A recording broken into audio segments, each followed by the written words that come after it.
آج کہیں مسلمان محرم پر تعزیہ نکال رہا ہے، آج کہیں مسلمان 12 ربیع الاول کو ڈی جے بجا بجا کے جلوس نکال رہا ہے، کہیں پیڑ کے اوپر جا کر کے دھاگا باندھ کر کے اپنی بگڑی بنا رہا ہے، کہیں حاجی علی کی درگاہ پہ جا کے اپنا سر جھکا رہا ہے، کہیں اجمیر میں جا کے چادر چڑھا رہا ہے۔ میرے پیارے بھائیوں، اپنے عقیدے کی، اپنی توحید کی حفاظت کرنا، اس پیشانی کو اللہ تعالیٰ نے صرف اپنے آگے جھکنے کے لیے بنایا ہے، اس پیشانی کو صرف اللہ کے در پہ جھکانا۔ سماج کی اگر اصلاح کرنا ہے، سماج کو اگر سدھارنا ہے، اپنے عقیدے کی اصلاح کرنا بھی بہت ضروری ہے میرے پیارے ساتھیوں۔ جس سماج کے اندر عقیدہ درست نہیں ہوگا، توحید درست نہیں ہوگی، جس سماج کے اندر قبروں پر سجدہ کیا جائے گا، جس سماج میں تعویذ اور گنڈا پہنا جائے گا، جس سماج میں بلی کے آگے سے گزرنے پر بائک کو اور گاڑی کو بریک لگا دیا جائے گا، جس سماج میں توحید کا کوئی نام و نشان نہ ہوگا، میرے پیارے ساتھی، وہ سماج کبھی نہیں سدھر سکتا ہے۔ ہم اور آپ مسلمان ہیں، اور مسلمان کا مطلب یہ ہوتا ہے وہ لا الہ الا اللہ اور محمد رسول اللہ کا کلمہ پڑھنے والا ہوتا ہے۔ ہمارے دین کی بنیاد توحید پر ہے۔ جب تک ہماری توحید صحیح نہیں ہوگی، ہمارا کوئی بھی عمل اللہ تعالیٰ کیا قبول نہیں ہوگا۔ توحید جب تک درست نہیں ہے، اللہ کیا کوئی نیکی ہماری قبول نہیں ہوگی۔ اللہ کے نبی کے آنے کے پہلے مکہ میں ایک آدمی رہتا تھا جس کا نام عبداللہ بن جدعان تھا۔ بہت نیک انسان تھا، غریبوں کو کھانا کھلایا کرتا تھا، حاجیوں کی خدمت کیا کرتا تھا، حاجیوں کو پانی پلایا کرتا تھا۔ عبداللہ بن جدعان مر گیا۔ حضرت عائشہ نے اللہ کے نبی سے پوچھا، اے اللہ کے نبی، عبداللہ بن جدعان تو بڑا نیک انسان تھا، اتنی غریبوں کی مدد کیا کرتا تھا، دان پنیہ کا کام کیا کرتا تھا، خیرات کیا کرتا تھا، اے اللہ کے نبی، کیا عبداللہ بن جدعان کو اس کی نیکی قیامت کے دن کام دے گی؟ کیا وہ اللہ تعالیٰ کے جنت میں داخل ہو جائے گا؟ کیا وہ جہنم کے عذاب سے بچ جائے گا؟ اللہ کے نبی نے فرمایا کہ نہیں اے عائشہ، عبداللہ بن جدعان کی نیکی اس کے کوئی کام نہیں آئے گی۔ اے عائشہ، عبداللہ بن جدعان نے کبھی یہ نہیں کہا تھا رب اغفر لی خطیئتی یوم الدین، اے میرے پروردگار تو مجھے قیامت کے دن اپنے عذاب سے بچا لینا۔ نہ وہ قیامت کے دن کو مانتا تھا، نہ اللہ تعالیٰ کی توحید کو مانتا تھا۔ میرے پیارے ساتھیوں، جب تک توحید ہمارے اندر نہیں ہوگی، جب تک ایمان ہمارا ٹھیک نہیں ہوگا، تب تک اللہ تعالیٰ کی ہماری کوئی بھی نیکی قبول نہیں ہوگی۔ ابھی موبائل پر فیس بک ایسے ہی کھولا میں نے، ایک مولوی چلا چلا کے تقریر کر رہا تھا کہ خانہ کعبہ غوث اعظم کے گھر کا طواف لگاتا ہے۔ غوث اعظم کس کو بولتے ہیں؟ حضرت شیخ عبد القادر جیلانی رحمۃ اللہ علیہ کو غوث اعظم بولتے ہیں۔ غوث مانے مددگار، اعظم مانے سب سے بڑا، غوث اعظم مانے سب سے بڑا مددگار۔ یعنی آج مسلمان اللہ کو نہیں، کسی ولی کو اور کسی نیک بندے کو کہہ رہا ہے کہ وہ غوث اعظم ہے، اور مسلمان کا یہ عقیدہ ہے کہ اللہ کا گھر خانہ کعبہ، جس کا ساری دنیا کے مسلمان جا کر کے طواف کرتے ہیں، خانہ کعبہ شیخ عبد القادر جیلانی کے گھر کا طواف کرتا ہے۔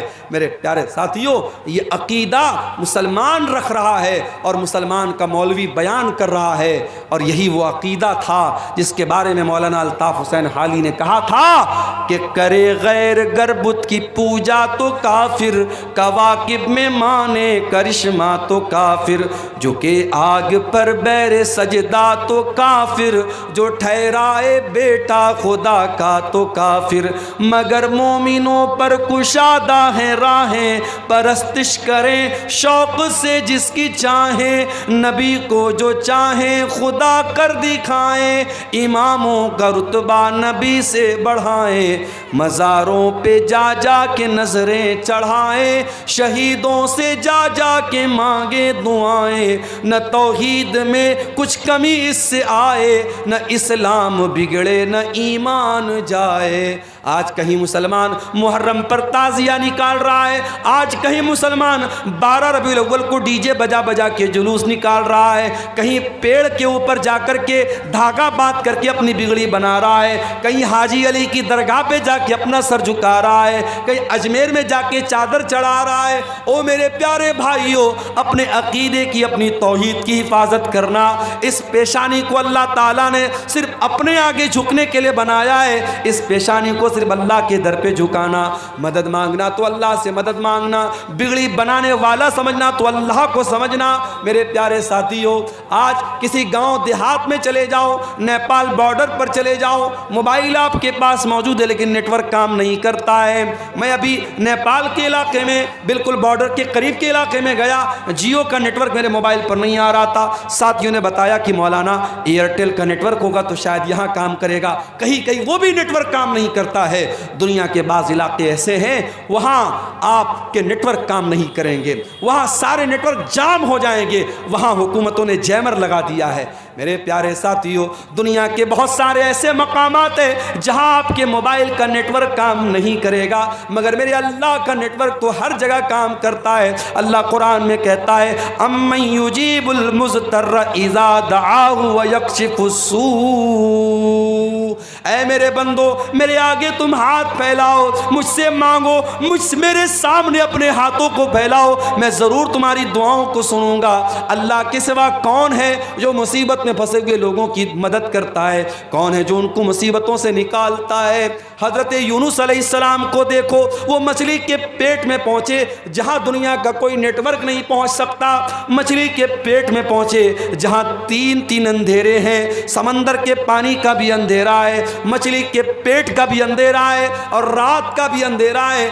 تین اندھیروں میں حضرت یونس نے اللہ کو پکارا، فنادا فی الظلمات اللہ الہ الا انت سبحانک انی کنت من الظالمین۔ حضرت یونس علیہ السلام نے مچھلی کے پیٹ میں اللہ کو پکارا، کہا اے اللہ تیرے سوا میرا کوئی معبود نہیں ہے، کوئی مشکل کشا نہیں ہے، اے اللہ اس مچھلی کے پیٹ میں اگر میری فریاد کو سن سکتا ہے تو تو سن سکتا ہے۔ فنادا فی الظلمات، انہوں نے تین اندھیروں میں پکارا، لا الہ الا انت، اے اللہ تیرے سوا میرا کوئی معبود نہیں ہے، سبحانک تو پاک ہے، انی کنت من الظالمین، اے اللہ میں ظالم ہوں۔ قرآن کہتا ہے فاستجبنا لہ ونجیناہ من الغم، ہم نے یونس کی دعا کو سن لیا اور ہم نے یونس کو غم سے نکال دیا۔ اور اے مومنو، اگر تم بھی اللہ سے اسی اخلاص کے ساتھ، اسی توحید کے ساتھ دعا کرو گے، وَكَذَلِكَ نُنْجِي الْمُؤْمِنِينَ، ہم تمہاری دعا کو بھی سنیں گے۔ میرے پیارے ساتھیوں، اخلاص اپنے اندر پیدا کرو، توحید اپنے اندر پیدا کرو۔ آج مسلمان اس توحید سے دور ہے، آج بزرگوں کی قبروں پر مسلمان سر جھکا رہا ہے، آج مزاروں اور قبروں پر عورتیں جا کر کے اپنے ایمان اور اپنی عصمت کا سودا کر رہی ہیں۔ وہ میری پیاری ماں بہنوں، ہمیشہ اپنی توحید کی حفاظت کرنا، مر جانا، کٹ جانا، جل جانا، اپنی توحید سے کبھی کوئی سمجھوتا نہ کرنا، اللہ کے سوا کسی اور کے آگے کبھی ہاتھ نہ پھیلانا، اللہ کے سوا کسی اور کی بڑائی کبھی نہ بیان کرنا، اپنے ایمان اور توحید پر قائم رہنا، اس کے بغیر آپ سماج کی اصلاح نہیں کر سکتے۔ اور آگے بڑھیے، سماج کی اصلاح کرنا ہے ہمیں، اور آپ کو ایک کام اور بھی کرنا پڑے گا۔ مسلمان نوجوان آج پیسہ کمانے کی اندھی دوڑ میں بھاگ رہا ہے، کوئی جوا کے ذریعے پیسہ کما رہا ہے، کوئی سٹے بازی کے ذریعے پیسہ کما رہا ہے، کوئی بیاج کے ذریعے پیسہ کما رہا ہے۔ اسی بہار کے بعض علاقوں میں مجھے لوگوں نے بتایا کہ جن مسلمانوں کے پاس ڈھیر سارا پیسہ ہے وہ اپنے ہی مسلمان بھائی کو بیاج پر قرضہ دے رہے ہیں۔ اے مسلمان، تجھے معلوم نہیں کہ تیری شریعت میں اس بیاج کو کتنا بڑا گناہ قرار دیا گیا ہے؟ اللہ کے نبی نے فرمایا کہ سود کے بیاج کے 70 سے زیادہ دروازے ہیں، جس میں سب سے ہلکا دروازہ یہ ہے، سب سے ہلکا درجہ یہ ہے این کی ہر رجل امہ، کہ انسان اپنی سگی ماں کے ساتھ زنا کرے۔ اپنی سگی ماں کے ساتھ زنا کرنا جتنا بڑا پاپ ہے، جتنا بڑا گناہ ہے، اس سے بھی بڑا گناہ بیاج کی رقم کھانا ہے۔ اسلام میں بیاج کے لیے کوئی جگہ نہیں ہے، اور آج مسلمان بیاج کھا رہا ہے۔ کوئی بینک سے ملنے والا انٹرسٹ کھا رہا ہے، کوئی ایف ڈی کرا کے کھا رہا ہے، کوئی اپنے ہی مسلمان بھائی کو بیاج پر قرضہ دے کے بیاج کھا رہا ہے۔ میرے پیارے ساتھیو، یہ بیاج کی رقم تیرے گھر میں آئے گی، تیری نیکیوں کو برباد کر دے گی، تیرے گھر کے چین کو برباد کر دے گی، تیرے سکون کو برباد کر دے گی۔ اللہ کے نبی فرماتے ہیں، او لوگو کان کھول کر کے سن لو، جس جسم کی پرورش حرام کمائی سے ہو جائے، فالنار اولا بہی، وہ جسم جہنم جہنم کی آگ میں ڈالا جائے گا۔ اللہ کے نبی فرماتے ہیں ان اللہ طیب لا یقبل الا طیبا، اللہ پاک ہے اور پاک چیزوں کو قبول کرتا ہے، اللہ ناپاک چیزوں کو قبول نہیں کرتا ہے۔ پھر اللہ کے نبی فرماتے ہیں او لوگو، اللہ قرآن میں ایمان والوں کو بھی یہی حکم دیتا ہے یا ایھا الذین آمنوا کلوا مما فی الارض حلالا طیبا، اے ایمان والو زمین کے اندر جو حلال چیزیں وہ کھایا کرو۔ اور اللہ اپنے رسولوں سے کہتا ہے یا ایھا الرسل کلوا من الطیبات واعملوا صالحا، اے میرے پیغمبرو، اے میرے رسولو، پاک چیزوں کو کھایا کرو، حلال چیزوں کو کھایا کرو۔ رسولوں کو بھی اللہ نے حلال کھانے کا حکم دیا اور ایمان والوں کو بھی اللہ نے حلال کھانے کا حکم دیا۔ اور آگے اللہ کے نبی فرماتے ہیں ایک آدمی بہت لمبا سفر کر کے آتا ہے، اس کے بال میلے کچیلے ہو جاتے ہیں، اس کے کپڑے گندے ہو جاتے ہیں، اور وہ ہاتھوں کو اٹھا اٹھا کے دعا کرتا ہے اور کہتا ہے کہ اے میرے رب، اے میرے رب، لیکن اس کا کھانا حرام کمائی کا، اس کا پانی حرام کمائی کا، اس کا لباس حرام کمائی کا، اس کی پرورش حرام کمائی کی، فَأَنَّا يُسْتَجَابُ لِذَلِكَ، اللہ کے نبی فرماتے ہیں اس انسان کی دعا کہاں سے قبول ہوگی؟ او میرے پیارے ساتھیو، آج ہر جلسے میں دعا ہو رہی ہے، ہر پروگرام میں دعا ہو رہی ہے، پھر بھی ظالم کے ظلم نہیں رک رہا ہے، پھر بھی ہماری جان و مال پر حملے ہو رہے ہیں، ہماری مسجدوں پر حملے ہو رہے ہیں۔ کہیں ایسا تو نہیں کہ ہماری حرام خوری کی وجہ سے ہماری دعائیں قبول نہیں ہو رہی ہیں؟ او لوگو، اپنی کمائیوں کو حلال کر لو، جب تک کمائی حلال نہ ہوگی تب تک اللہ تعالیٰ دعاؤں کو قبول نہیں کرے گا۔ سود کھا رہا ہے مسلمان، بیاج کھا رہا ہے مسلمان۔ ہمارے کتنے نوجوان ہیں جو آن لائن جوا کھیل رہے ہیں، سٹے بازی کر رہے ہیں، کوئی کرکٹ کے میچ پر سٹا لگا رہا ہے، کوئی ایویٹر گیم میں پیسے لگا رہا ہے، کوئی شیئر مارکیٹ میں جو حرام شکلیں ہیں ان میں پیسہ لگا کے پیسہ کمانا چاہتا ہے۔ وہ لوگوں، حلال طریقے سے کروڑوں کما لو، حرام طریقے سے 10 روپیہ بھی نہ کمانا، حرام کمائی آپ کی نیکیوں کو برباد کر دے گی۔ اور آگے بڑھیے، سماج کی اصلاح اگر کرنی ہے، اپنی عورتوں کی بھی اصلاح کرنا بہت ضروری ہے۔ وہ میری پیاری ماں بہنوں، جس اسلام کے اندر آپ کو یہ حکم دیا گیا وَقَرْنَ فِي بُيُوتِكُنَّ، اے عورتوں تم اپنے گھر میں عزت کے ساتھ رہا کرو، وَلَا تَبَرَّجْنَ تَبَرُّجَ الْجَاهِلِيَّةِ الْأُولَى، اور جب تم گھر سے نکلا کرو تو بن سنور کر کے نہ نکلا کرو۔ او میری پیاری ماں بہنوں، آپ نماز پڑھنے کے لیے گھر سے نکلیں، آپ جمعہ کی نماز پڑھنے کے لیے گھر سے نکلیں، آپ تراویح کی نماز پڑھنے کے لیے گھر سے نکلیں۔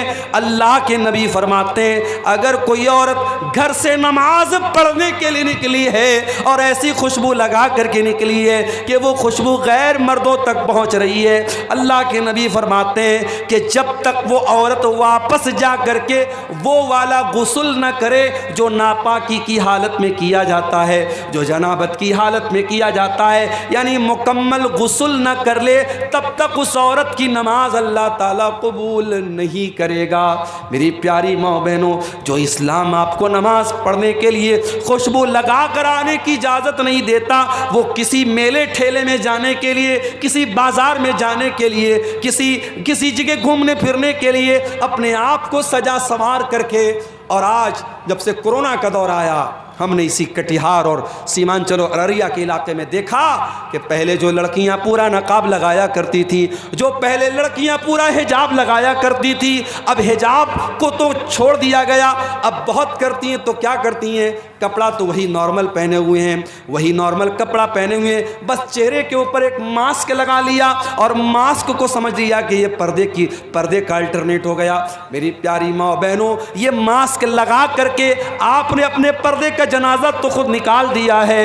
او میری پیاری بہنوں، اپنی خوبصورتی کو دنیا کے سامنے نمایاں نہ کرو، تمہیں اللہ تعالیٰ نے پردے میں رہنے کا حکم دیا ہے۔ اللہ کہتا ہے اے نبی اپنی بیٹیوں سے کہہ دو، اے نبی اپنی بیویوں سے کہہ دو، اے نبی تمام مسلمان عورتوں سے کہہ دو کہ جب وہ اپنے گھر سے نکلا کرے یدنین علیہن من جلابیبہن، وہ اپنے اوپر چادر ڈال لیا کریں، وہ اپنے اوپر پلو ڈال لیا کریں، وہ اپنے اوپر نقاب ڈال لیا کریں، ذالک ادنا ان یعرفن فلا یؤذین، یہ زیادہ بہتر ہے کہ اس سے ان کو پہچان لیا جائے گا۔ اچھا آج کیا ہوتا ہے، مدرسے میں پڑھنے والی لڑکی ہے تو وہ نقاب میں رہے گی، اسکول میں پڑھنے والی لڑکی ہے تو وہ کیا کرے گی، ماسک لگا کے گھومے گی یا ماسک بھی نہیں لگائے گی، یعنی لڑکی کا کپڑا بتا رہی ہے مدرسے والی لڑکی ہے یا اسکول والی لڑکی ہے. میری پیاری ماں اور بہنوں, آپ کی بیٹی کالج میں پڑھے اسلام کو کوئی آپتی نہیں ہے, آپ کی لڑکی اسکول میں پڑھے اسلام کو کوئی اعتراض نہیں ہے, آپ کی لڑکی ڈاکٹر بنے اللہ اور اس کے رسول نے منع نہ کیا ہے, مگر میری پیاری بہنوں آپ کہیں بھی جاؤ اپنی پہچان کو نہ مٹانا. اور میں ایسی بھی اپنی بہنوں کو جانتا ہوں, کالج وہ جا رہی ہیں سر سے پیر تک نقاب میں جا رہی ہیں, اپنی کلاس میں اپنے ٹیچر کے سامنے بھی وہ نقاب میں رہتی ہیں. میں ایسی مسلمان لڑکیوں کو بھی جانتا ہوں, ان کے کالج میں جب ڈگری دی گئی, جب گولڈ میڈل دیا گیا اور گولڈ میڈل دینے کے ٹائم ان سے کہا گیا کہ جب تک آپ اپنے چہرے کا نقاب نہیں اتاریں گی ہم آپ کو گولڈ میڈل نہیں دیں گے. اس مسلمان لڑکی نے گولڈ میڈل لینے سے انکار کر دیا, اس لڑکی نے ڈگری لینے سے انکار کر دیا, مگر اپنے چہرے کو دنیا کے سامنے نقاب کو کھولنا گوارا نہ کیا. او میری پیاری بہنوں, ایسی دیندار بہنوں کی آج ضرورت ہے. ایک بات بولوں, سوشل میڈیا پر نقاب کا بہت مذاق اڑایا جاتا ہے, کبھی جا کے دیکھیے گا نقاب کے بارے میں بڑے گندے گندے کمنٹس ہوتے ہیں سوشل میڈیا پر. جو اسلام کے دشمن ہیں وہ نقاب کا بہت مذاق اڑاتے ہیں. اس لیے میری پیاری بہنوں آپ سے ایک انورودھ کرنا چاہتا ہوں, ایک ریکویسٹ کرنا چاہتا ہوں, جب نقاب پہن کر کے کٹیہار جاؤ, ارریا جاؤ, کشن گنج جاؤ, بہادر گنج جاؤ, کسی ایئرپورٹ پر جاؤ, اسٹیشن پر جاؤ, کہیں پر بھی جاؤ, اے میری بہنوں یہ نقاب صرف ایک کپڑے کا ٹکڑا نہیں ہے. یاد رکھنا یہ نقاب اسلام کی پہچان ہے, یہ تمہارے کلچر کی پہچان ہے, تمہارے سنسکرتی کا ایک حصہ ہے. یہ نقاب بتاتا ہے کہ تم مسلمان لڑکی ہو, تم مسلمان گھر کی لڑکی ہو. اس نقاب کی لاج رکھنا, اس نقاب کا سمان گرنے نہ دینا. اے میری بہنوں نقاب میں رہ کر کے کوئی ایسا کام نہ کرنا جو تمہیں شوبھا نہ دیتا ہو. یہ نقاب بتاتا ہے تم عزت دار گھرانے کی ہو, کوئی ایسا کام نہ کرنا. دیکھیے جب ہم بلیک کپڑا پہنتے ہیں, بلیک کپڑے پر کہیں کوئی داغ لگ گیا معلوم نہیں ہوتا ہے, لیکن جب وائٹ کپڑا پہنتے ہیں وائٹ پر ہلکا سا دھبا بھی لگے گا, دور سے نظر آئے گا عبدالغفار صاحب آپ کے کرتے پر داغ لگا ہوا ہے. ایک ہلکا سا دھبا بھی وائٹ کپڑے پر پہچان لیا جاتا ہے. جو عورت نقاب نہیں پہنتی ہے, جو پردہ نہیں کرتی ہے, وہ کیا پہن رہی ہے, کہاں جا رہی ہے, دنیا نوٹس نہیں کرے گی. مگر جب نقاب والی عورت گھر سے نکلے گی وہ کیا کر رہی ہے, کس سے مل رہی ہے, کہاں جا رہی ہے.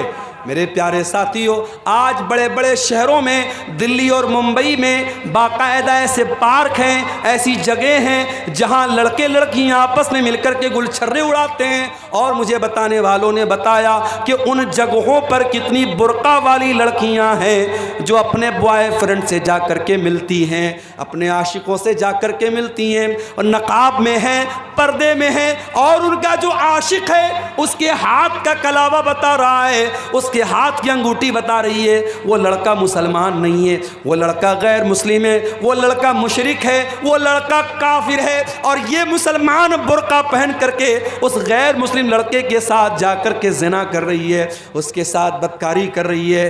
میرے پیارے بھائیوں میں کہتا ہوں ان لڑکیوں کے ماں باپ کہاں مر گئے, ان کے گارجین کہاں مر گئے, یا تو وہ اتنے اندھے ہو چکے ہیں ان کو خبر بھی نہیں کہ ہمارے گھر کی بیٹی کہاں جا رہی ہے, یا وہ اتنے بھولے بھالے بن چکے ہیں کہ اپنی بیٹی کو انہوں نے کھلی چھوٹ دے رکھی ہے.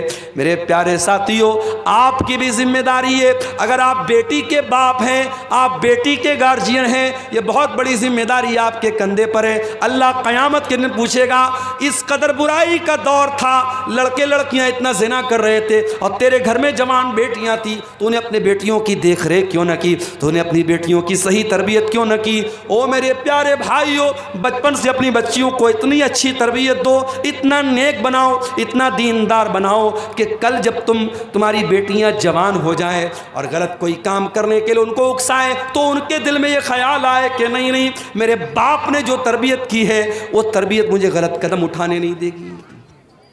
اور یاد رکھیے جب بھی کوئی لڑکی بگڑتی ہے, جب بھی کوئی لڑکی غلط راستے پر جاتی ہے, تجربے کی بات آپ کو بتا رہا ہوں, ایکسپیرینس کی اور انوبھو کی بات آپ کو بتا رہا ہوں, لڑکیوں کے بگڑنے میں 3 لوگوں کا بہت بڑا ہاتھ ہوتا ہے. لڑکی اگر بگڑ رہی ہے, غلط راستے پہ جا رہی ہے, 3 لوگوں کا بہت بڑا ہاتھ ہے. کون 3 لوگ؟ جب حضرت مریم کو بچہ ہوا عیسیٰ علیہ السلام پیدا ہوئے اور مریم اپنے بچے کو لے کر کے قوم کے پاس پہنچی ہیں تو قوم کے لوگوں نے کیا کہا تھا؟ یا اخت ہارون ما کان ابوک امرأ سوء وما کانت امک بغیہ، اے ہارون کی بہن، مریم کے کوئی بھائی تھے جن کا نام ہارون تھا، وہ بھی بہت نیک انسان تھے، اے ہارون کی بہن، نہ تو تیرا باپ برا انسان تھا نہ تیری ماں بد چلن تھی، اے مریم تو یہ پاپ کہاں سے لے کے آ گئی؟ علماء نے لکھا ہے پتہ یہ چلا کہ اگر لڑکی کا بھائی اچھا ہو، لڑکی کی ماں اچھی ہو اور لڑکی کا باپ اچھا ہو تو لڑکی کے بگڑنے کے چانسز بہت کم ہوتے ہیں۔ اگر لڑکیاں بہک رہی ہیں اس کا مطلب یہ ہوا کہ بھائی گڑبڑ ہے یا ماں گڑبڑ ہے یا باپ گڑبڑ ہے۔ یہ تین رشتے بہت اہمیت رکھتے ہیں۔ جس گھر میں لڑکوں کے تعلقات لڑکیوں کے ساتھ ہوں اور جس گھر میں بہن یہ دیکھتی ہو میرا بھائی راتوں میں لڑکیوں سے بات کرتا ہے اور لڑکیوں کے ساتھ گھومتا پھرتا ہے، اس گھر کی لڑکیاں بھی وہ کام کرنے میں ہچکیں گی نہیں میرے پیارے ساتھیوں۔ اس لیے لڑکیوں پر چوڑی ٹائٹ کرنے سے پہلے اپنے گھر کے لڑکوں پر بھی چوڑی ٹائٹ کرو اور ان کی بھی نگرانی کرو اور ان کو بھی غلط کام سے روکو۔ اور یاد رکھو زناکاری وہ راستہ ہے جس پر سے چل کے دوسرے لوگ ہمارے گھر تک آ سکتے ہیں۔ اللہ نے اسی لیے زناکاری کو راستہ قرار دیا ہے۔ اللہ نے فرمایا وَلَا تَقْرَبُوا الزِّنَا، اے ایمان والو تم زنا کے قریب بھی نہ جانا، اِنَّهُ كَانَ فَاحِشَةً، یہ بہت گندا کام ہے، وَسَاءَ سَبِيلًا، اور یہ بہت برا راستہ ہے۔ اسی راستے پر چل کر کے کوئی تمہارے گھر کی دہلیز تک بھی آئے گا، کوئی تمہارے گھر کی بہو بیٹی تک بھی آئے گا، اس لیے زناکاری سے اپنے گھر کو بچاؤ۔ تو نوجوانوں اور عورتوں سے میں کہنا چاہوں گا کہ سماج کے بگڑنے اور بنانے میں آپ کا بہت بڑا کردار ہے۔ اس کردار کو میری بہنوں میرے بھائیوں ہمیں اور آپ کو سمجھنے کی ضرورت ہے۔ اب ایک آخری چیز بیان کر کے ہم بات ختم کریں گے۔ سردیوں کا موسم ہے، بہت دیر تک آپ کو بٹھانا مناسب نہیں ہے۔ سماج کی اصلاح اگر ہمیں اور آپ کو کرنی ہے میرے پیارے ساتھیوں، ایک کام ہم کو اور کرنا پڑے گا۔ آپ جانتے ہیں اسی بہار میں اسکولوں اور مدرسوں میں مجھے بھائیوں نے بتایا کہ بڑی سختی ہو گئی ہے۔ پہلے ٹیچر آتے تھے، کتنے بجے آئے کتنے بجے گئے کوئی خبر نہیں ہوتی تھی، اب ایپ آ گیا۔ اب باقاعدہ ایپ پر ٹیچر اسکول میں آیا اس کو حاضری لگانا ہے، اسکول سے نکلا اس کو حاضری لگانا ہے۔ اگر ٹیچر اسکول کے باہر کہیں دوسری جگہ سے حاضری لگائے گا ایپ بتا دے گا کہ ٹیچر صاحب اسکول میں نہیں ہیں۔ اب ظاہر ہے کہ سختی بڑھ گئی، اب سختی بڑھ گئی تو اب ٹیچر کو وہاں رہنا پڑے گا، اور اگر کوئی ٹیچر بغیر چھٹی لیے اسکول نہیں آیا تو پھر آگے سے ادھیکاری کا فون آتا ہے کہ فلاں ٹیچر کیوں نہیں آیا۔ اتنی سختی ہے تو سارے ٹیچر ٹائم سے آ رہے ہیں، سارے ٹیچر ٹائم سے جا رہے ہیں۔ جب سختی ہوتی ہے یا یہ کہہ لیجئے کہ جب یہ احساس ہوتا ہے کہ ہمیں اوپر والے کو جواب دینا پڑے گا، انسان آٹومیٹک ڈسپلن میں آ جاتا ہے۔ میرے پیارے ساتھیوں، ہم سے اوپر اور سب سے اوپر ایک ذات ہے اور وہ اللہ کی ذات ہے، اور وہ ہر منٹ ہر پل ہر لمحہ ہم کو دیکھ رہی ہے۔ دنیا والے ہماری ریکارڈنگ کریں یا نہ کریں، اللہ تبارک و تعالی ہمارے ایک ایک عمل کو ریکارڈ کر رہا ہے، اور اللہ کی ریکارڈنگ کا سسٹم اتنا مضبوط ہے کہ اللہ کی ریکارڈنگ کا کیمرہ کبھی آف ہونے والا نہیں ہے، وہ 24/7 آن ہے۔ اللہ کے فرشتے ہر لمحہ ریکارڈ کر رہے ہیں۔ اللہ قرآن میں کہتا ہے وَإِنَّ عَلَيْكُمْ لَحَافِظِينَ كِرَامًا كَاتِبِينَ يَعْلَمُونَ مَا تَفْعَلُونَ، اے میرے بندو تمہارے اعمال کو ہمارے فرشتے ریکارڈ کر رہے ہیں، تمہاری ایک ایک حرکت کو وہ نوٹ کر رہے ہیں، ایک ایک چیز کو وہ نوٹ کر رہے ہیں، اور اللہ تبارک و تعالیٰ خود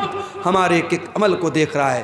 ان ربک لبالمرصاد، اللہ نگرانی کر رہا ہے۔ اللہ تبارک و تعالیٰ تمہارے ایک ایک حرکت پر اللہ کی نظر ہے، اور جب تم راستہ چلتے ہو، جب تم راستے میں جاتے ہو، تمہاری آنکھیں کہاں جا رہی ہیں، تم کیا دیکھ رہے ہو، کیا بول رہے ہو، اللہ تعالیٰ تمہاری آنکھوں کے اشارے کو بھی جانتا ہے۔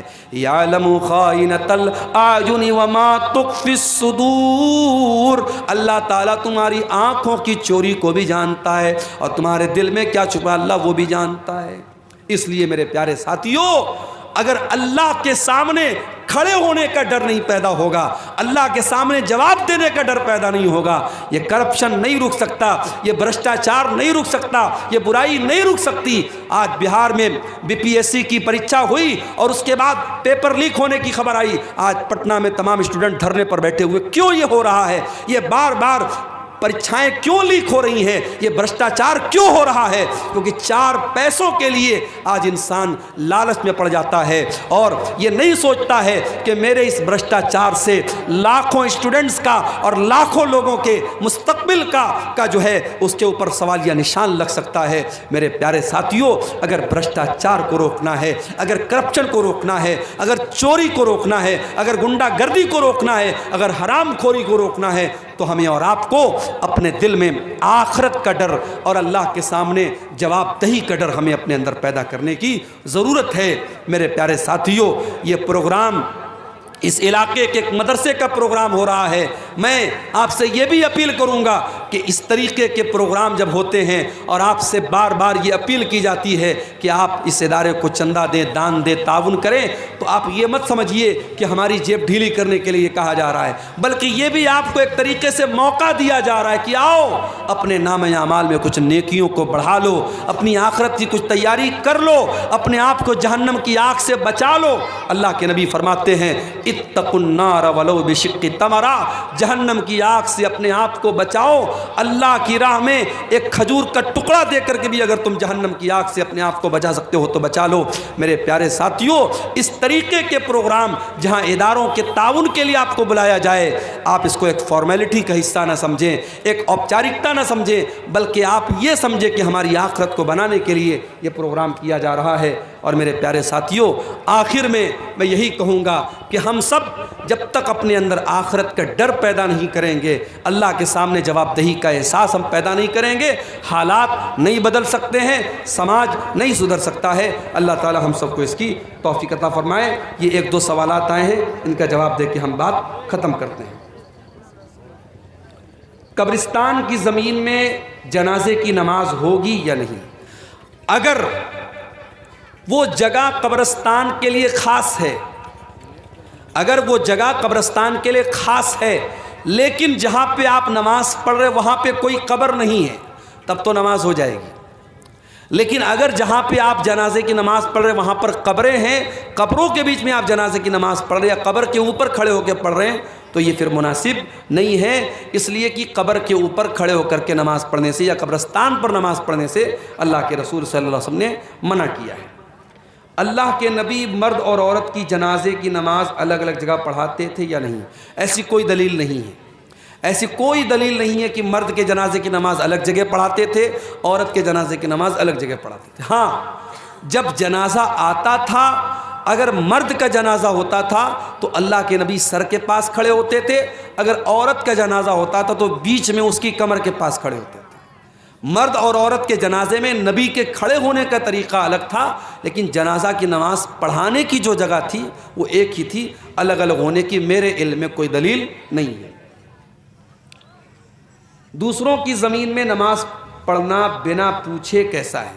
دیکھیے، اگر آپ کسی کے مکان میں آپ نے نماز پڑھ لیا تو نماز تو قبول ہو جائے گی، لیکن یہ ہوتا ہے کہ اگر کسی کے گھر میں آپ نماز پڑھ رہے ہیں تو اس کی اجازت ہونی چاہیے، لیکن اگر یہ معلوم ہے کہ بھئی وہ اجازت نہیں دے گا تو نہیں پڑھنا چاہیے، لیکن اگر آپ پڑھ لیں تو نماز ہو جائے گی۔ ہاں، کسی کی زمین پر ناجائز قبضہ کر کے اگر آپ اس میں نماز پڑھیں تو اس کے بارے میں علماء کا اختلاف ہے کہ اگر بے ایمانی کی زمین ہے، ناجائز قبضہ کر کے کوئی زمین ہم نے ایکوائر کی ہے، اس پر ہم نماز پڑھتے ہیں تو نماز ہوگی کہ نہیں؟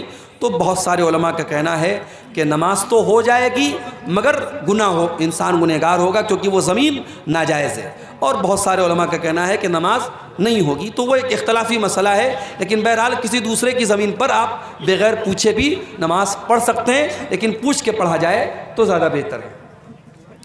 قسطوں پر کچھ بھی خریدنا کیسا ہے؟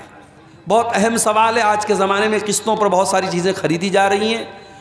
ایک سامان 10,000 روپے کا ہے، مان لیجئے کہ موبائل 10,000 روپے کا ہے، آپ نے قسط پر خریدا، موبائل والے نے کہا کہ ہم یہ 12,000 کا آپ کو دیں گے۔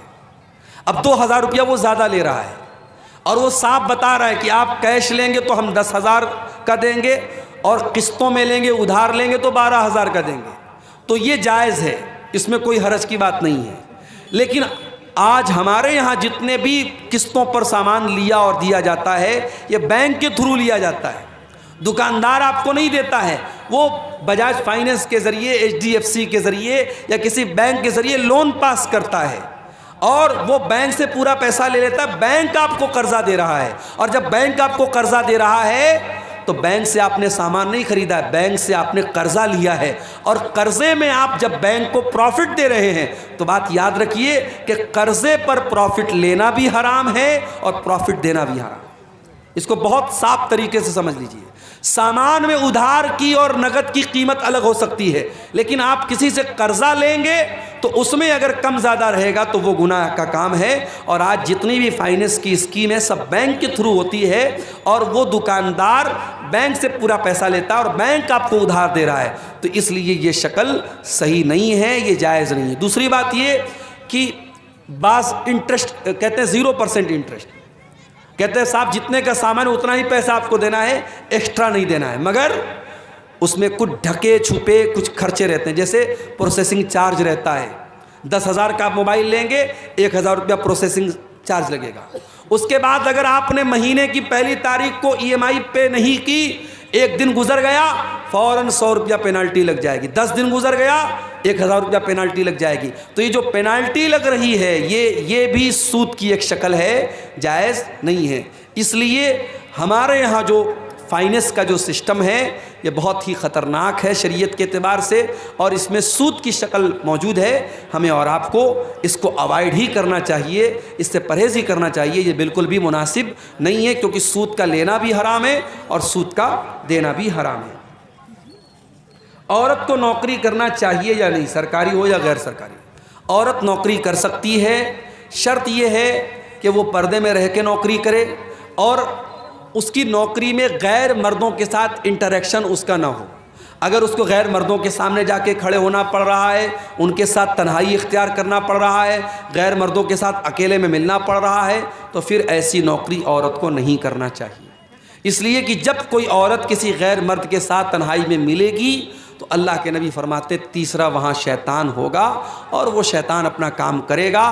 آج بہت سارے آفیسز میں عورتیں کام کرتی ہیں سیکریٹری کے طور پہ, اور باس کی نوکری کرتی ہیں, اور اس کے بعد بہت سارے ان کے ساتھ معاملات پیش آتے ہیں. تو شریعت میں اگر پردے کے ساتھ اور عزت اور شرافت کے ساتھ اگر کوئی نوکری عورت کو مل رہی ہے تو وہ کر سکتی ہے. لیکن یہ بھی یاد رکھیے کہ نوکری کرنا یہ عورت کا کام نہیں ہے, عورت کی ڈیوٹی نہیں ہے.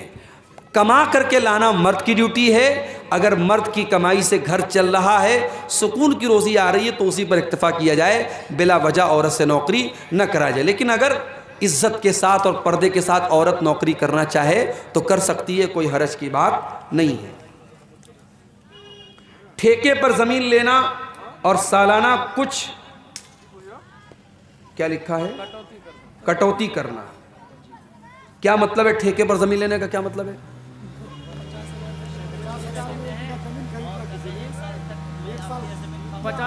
زمین 50,000 میں لینی ہے. نہیں, یہ غلط شکل ہے نا. دیکھیے سیدھی سی بات ہے, آپ کی زمین ہے, میں پیسہ دے کر کے زمین لے رہا ہوں, تب تو ٹھیک ہے. اب میں نے آپ کو پیسہ دیا اور آپ نے مجھے زمین دیا, اب 1 سال تک میں آپ کی زمین سے فائدہ اٹھاؤں اور آپ میرے پیسے سے فائدہ اٹھائیں, تو یہ شکل بھی سود کی شکل ہے. اس کا مطلب یہ ہوا کہ آپ نے مجھ کو جو زمین دی اور میں نے آپ کو 1 لاکھ روپیہ دیا, تو 1 لاکھ میں نے ادھار دیا آپ کو, اور ادھار کا بینیفٹ کیا اٹھایا جا رہا ہے کہ زمین لی جا رہی ہے. تو ادھار پیسے پر کسی بھی طریقے کا بینیفٹ لینا صحیح نہیں ہے. آپ زمین کا اگر لین دین کر رہے ہیں, ایک ہوتا ہے کہ ایڈوانس دے دیا, 1 لاکھ روپیہ ہم نے ایڈوانس دے دیا, 1 سال میں ہم پورا پیسہ ادا کریں گے, وہ ایک الگ شکل ہو گئی. لیکن اگر کسی کو زمین ہم نے پیسہ اس سے زمین لے لی اور 1 سال تک ہم نے فائدہ اٹھایا اور اس کے بعد پیسہ واپس کر دیا اور زمین والے نے زمین واپس کر لی, تو پھر یہ شکل صحیح نہیں ہے. باقی مزید اس کی جو شکلیں ہیں وہ آپ اپنے علاقائی علماء سے سمجھ لیں تو زیادہ بہتر ہے.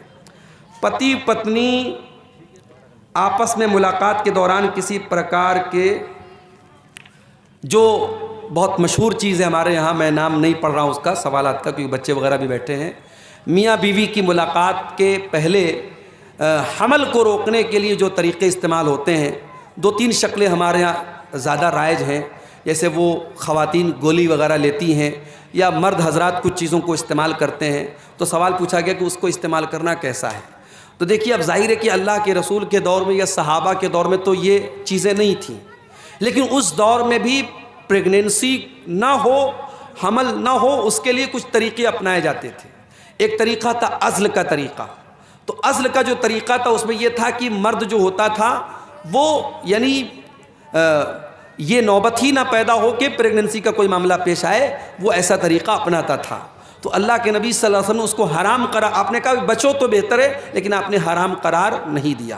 تو اسی لیے علماء کا یہ کہنا ہے کہ اگر اس طریقے کی احتیاطی تدابیر اگر استعمال کی جائیں، اور وہ بھی اس وجہ سے کہ بھی بچہ چھوٹا ہے، اگلا بچہ اگر پیدا ہوگا تو اس بچے کے دودھ وغیرہ پینے پر یا اس کی پرورش پر مسئلہ آئے گا، تو اس سوچ کے ساتھ اگر وہ ان چیزوں کو استعمال کرتا ہے تو اس کی گنجائش بنتی ہے. لیکن ہاں صرف اس ڈر سے کہ پیدا ہو جائے گا تو ہم کہاں سے کھلائیں گے، یا کوئی ایسا طریقہ اپنانا کہ پرماننٹ حمل نہ ہو، یا نسبندی کرا لینا، یا اس طریقے کا کوئی آپریشن کرا لینا کہ آئندہ اولاد نہ ہو بنا کسی مجبوری کے، تو یہ ٹھیک نہیں ہے، یہ مناسب نہیں ہے. یا اسی طریقے سے اگر حمل ٹھہر گیا، حمل کے ٹھہرنے کے بعد کوئی دوا کھلا کر کے حمل کو ضائع کرنا، یہ ساری شکلیں حرام ہیں.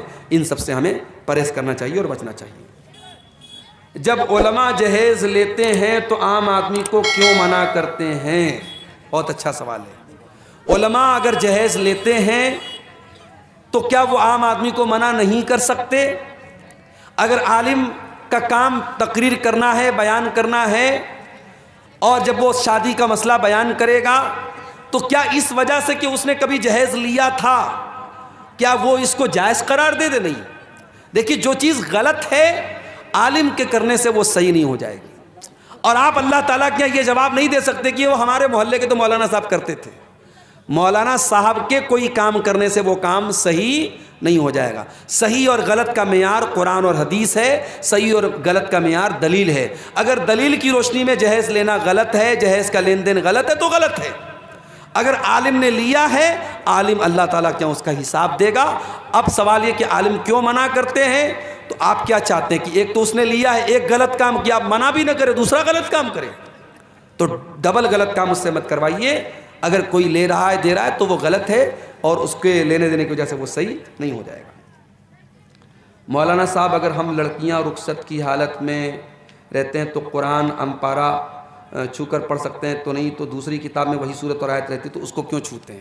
دیکھیے بہت اچھا سوال ہے کہ جب عورتیں پیریڈ میں ہوں تو اب ایک سوال یہ ہے کہ پیریڈ کی حالت میں عورت قرآن کو چھو سکتی ہے یا نہیں. ایک مسئلہ یہ کہ قرآن کو چھو سکتی ہے یا نہیں، اور ایک مسئلہ کہ کوئی کتاب ہے، کوئی رسالہ ہے، کوئی میگزین ہے، اس میں قرآن لکھا ہوا ہے، اس میں آیت لکھی ہوئی، اس کو چھو سکتی ہے کہ نہیں. تو دیکھیے جو حکم قرآن کا ہے وہی حکم اس میگزین اور رسالے کا نہیں ہو سکتا ہے. اس لیے کہ آپ دیکھیے کہ اللہ کے نبی صلی اللہ علیہ وسلم نے بادشاہوں کو لیٹر لکھا، اور اس میں بسم اللہ الرحمن الرحیم بھی لکھا، قرآن کی آیت بھی لکھی. اور بادشاہ لوگ ظاہر کافر تھے، ان کے ہاتھ میں وہ لیٹر گیا، اس کا مطلب کہ ایک ضرورت کے تحت وہ لیٹر ان کو دیا گیا. تو عورت اگر قرآن کو چھو رہی ہے اور کسی کتاب کو چھو رہی ہے، دونوں برابر نہیں ہے. ایک بات. دوسری بات یہ کہ پیریڈ کی حالت میں عورت اگر دستانے کے ذریعے یا دوپٹے کے ذریعے قرآن کو چھوئے تو بہتر ہے، ڈائریکٹ نہ چھوئے. لیکن اگر موبائل وغیرہ میں قرآن پڑھنا چاہے تو پڑھ سکتی ہے، یا بغیر چھوئے پڑھنا چاہے تو پڑھ سکتی ہے. کوئی عورت قرآن کی حافظہ ہے، اگر پیریڈ میں وہ قرآن پڑھ رہی، کوئی حرج کی بات نہیں، پڑھنا منع نہیں ہے. چھونے کے بارے میں بعض حدیثیں ایسی ہیں کہ چھونا صحیح نہیں ہے، تو چھونے کے لیے وہ دوپٹہ یا دستانہ وغیرہ استعمال کرے. اور تو رسالہ اور جو میگزین وغیرہ ہے اس کو پڑھ سکتی ہے، اس میں کوئی حرج کی بات نہیں. اس کا حکم وہ نہیں ہے جو قرآن کا حکم ہے. مولانا صاحب کیا ہم لوگ گوبر سے گھر پوچھ سکتے ہیں؟ دیکھیے گوبر ایک گندگی کی چیز ہے، گوبر ایک گندگی کی چیز ہے، اور اسی لیے حدیث میں گوبر سے استنجا کرنے سے منع کیا گیا ہے. گوبر کے بارے میں کچھ حدیثوں میں یہ بھی آیا ہے کہ وہ جنات کی خوراک ہے. تو اس لیے اس کو گھر وغیرہ میں اس کو پوچھنے وغیرہ میں استعمال کرنا مناسب تو نہیں معلوم ہوتا ہے، لیکن ہم اس کو حرام اور ناجائز تو نہیں کہہ سکتے. اس کے بارے میں بھی آپ اپنے علاقائی علماء سے جو ان حالات کو زیادہ بہتر سمجھتے ہیں ان سے آپ رابطہ کریں تو زیادہ بہتر ہے. واللہ اعلم بالصواب.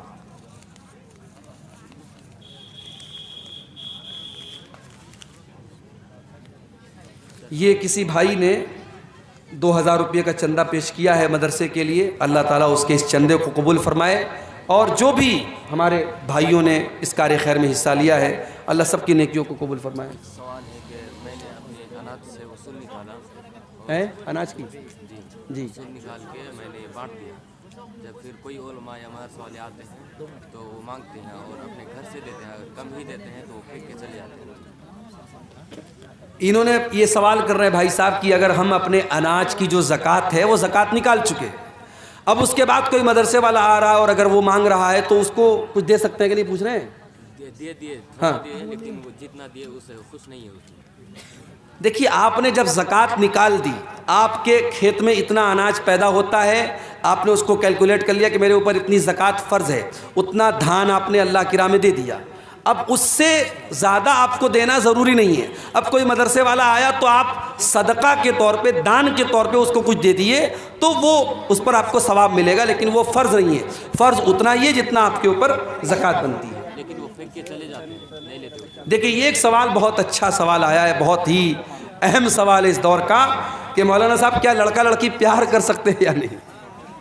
یہ سوال جو ہے ہمارے نوجوانوں کا فیوریٹ سوال ہے کہ لڑکا لڑکی پیار کر سکتے ہیں یا نہیں. تو بھائی لڑکا لڑکی بالکل پیار کر سکتے ہیں، لائسنس حاصل کرنے کے بعد پیار کر سکتے ہیں، اور وہ لائسنس ہے نکاح کا. نکاح کے پہلے پیار اسلام میں نہیں ہے. ٹھیک ہے، اگر بائی چانس اگر کسی لڑکی کی بھئی ہمارے یہاں بے پردگی کا دور ہے، اسلام میں تو بے پردگی جائز نہیں ہے، تو اس بے پردگی کے دور میں کسی لڑکی پر نظر پڑ گئی اور اس لڑکی کی خوبصورتی پر کسی لڑکے کا دل آ گیا، تو اب وہ کیا کرے؟ ہمارے یہاں طریقہ کیا ہے؟ موبائل نمبر حاصل کرے، چیٹنگ کرے، باتیں کرے، یہی ہوتا ہے، ہو رہا ہے. اسلام کا طریقہ یہ ہے کہ اگر کسی لڑکی کے بارے میں آپ کو پتہ لگا کہ وہ لڑکی خوبصورت ہے یا اچھی ہے، دیندار ہے، تو آپ پراپر چینل اپنائیے، صحیح طریقہ اپنائیے. آپ لڑکی کے ماں باپ کے پاس نکاح کا پیغام بھیجیے. اگر وہ نکاح کا پیغام ایکسیپٹ کر لیتے ہیں آپ نکاح کر لیجئے، نکاح کے بعد خوب پیار کیجئے. لیکن یہ جو ہو رہا ہے کہ صاحب کپڑا بدلنے کی طرح پیار ہو رہا ہے، صاحب صبح کو کسی اور کے ساتھ اور شام کو کسی اور کے ساتھ، آج بریک اپ ہوا کل پیچ اپ ہوا، یہ جو نئی جنریشن میں ہو رہا ہے یہ بالکل بے حیائی ہے اور یہ حرام کاری ہے. اللہ ہمارے نوجوانوں کی اس سے حفاظت کرے. نکاح کے بعد محبت جو ہے وہ اصل محبت ہے اور اس کی اسلام میں اجازت ہے. غیر مسلم کے تہوار میں چندہ دے سکتے ہیں کہ نہیں؟ غیر مسلم کے تہوار میں چندہ دے سکتے ہیں یا نہیں؟ دیکھیے غیر مسلموں کے جو بھی تہوار ہوتے ہیں ظاہر ہے کہ وہ شرک کا تہوار ہوتا ہے، اور شرک کے تہوار میں ہمیں سپورٹ تو نہیں کرنا چاہیے. لیکن اگر ہم کسی ایسے علاقے میں رہتے ہیں جہاں سب لوگ مل جل کر کے رہتے ہیں اور وہاں اگر ہم نے چندہ نہیں دیا تو فتنہ فساد پیدا ہو سکتا ہے، مسائل پیدا ہو سکتے ہیں، تو صرف ان کے شر سے بچنے کے لیے، کسی سپورٹ کے طور پہ نہیں، یا یہ سوچ کر کے نہیں کہ ہم ایگری ہیں ان کے شرک سے یا ان کے شرک میں ہم شامل ہو رہے ہیں، صرف ان کے شر سے بچنے کے لیے اگر کچھ رقم دے دی جائے تو اس کی گنجائش بنتی ہے، وہ جائز ہے. لیکن بعض مسلمان کیا کرتے ہیں؟ باقاعدہ شامل ہوتے ہیں اور ان کے پورے تہوار میں ہر طریقے سے سپورٹ کرتے ہیں، تو وہ مناسب بات نہیں ہے. انسانیت اپنی جگہ ہے اور توحید اپنی جگہ ہے، ایمان اپنی جگہ ہے. ہمیں کسی بھی شرک کے کام میں سپورٹ نہیں کرنا چاہیے. واللہ عالم بالصواب. نہیں کریں گے بھائی، کنجوس لوگ ہیں، کرنا ہوتا تو کر دی ہوتے اب تک ہیں. اب یہ لوگ بول رہے ہیں کہ شیخ مصافحہ کر کے نوجوانوں سے کہیے جائیں. ارے جس کو مصافحہ کرنا ہو تو آ کے کر لیتا نا. اب اتنے آپ لوگ ناسمجھ تو نہیں ہیں جلسے کے والے بیچارے، وہ تو یہی چاہیں گے کہ بھئی چندہ ہمارا زیادہ زیادہ ہو. تو آپ حضرات سے میں گزارش کر سکتا ہوں، اپیل کر سکتا ہوں. اب مجھے بنگلہ زبان میں وہ نظمیں گا گا کے چندہ کرنا تو آتا نہیں ہے کہ میں وہ نظمیں گاؤں اور آپ سے چندہ کرواؤں. بہرحال گزارش کرتا ہوں کہ آپ حضرات ادارے کا یہ مجھے بتایا، یہاں کے لوگوں نے کافی پرانا ادارہ ہے.